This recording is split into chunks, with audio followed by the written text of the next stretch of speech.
рӯзи чоршанбе баъди беэътиборшавии натиҷаҳои интихоботи 4 октябр ва барканории як ида мансабдорони баландпоя, гурӯҳҳои рақиби мухолифини ҳукумати Қирғизистон якчанд гирдиҳамоӣ барпо намуда, кишварро боз ҳам нооромтар карданд.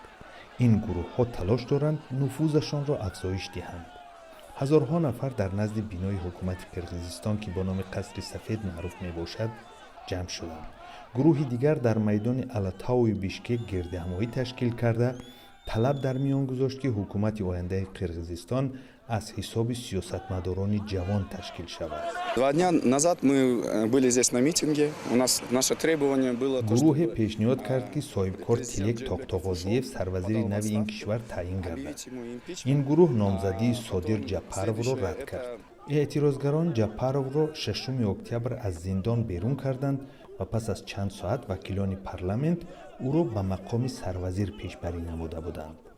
хабарнигори Reuters аз ҷои ҳодиса гузориш медиҳад, ки баҳси ду гурӯҳ бидуни занозаниву ҷароҳати касӣ хотима ёфт. дар вазъи номуайян камаш 3 гурӯҳ мехоҳанд нақши раҳбариро ба даст оранд. гурӯҳи иборат аз якчанд ҳизби мухолифи ҳукумат, ки худро шӯрои ҳамоҳангсоз меномад, рӯзи 7 октябр иддао кард, ки Ҷапаровро ҳамчун сарвазири муваққат эътироф намекунад ва тамоми қудратро ба дасти худ гирифта, аз ҷумла парламенти кишварро пароканда хоҳад кард.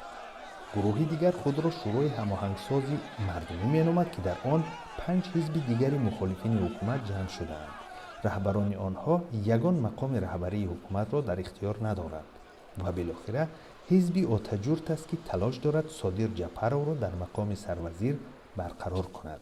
дар ҳамин ҳол президенти Қирғизистон Сооронбой Ҷээнбеков мегӯяд, ҳозир аст ба ҳайси миёнарав бо ҳамаи ҳизбҳо сари мизи музокирот нишинад.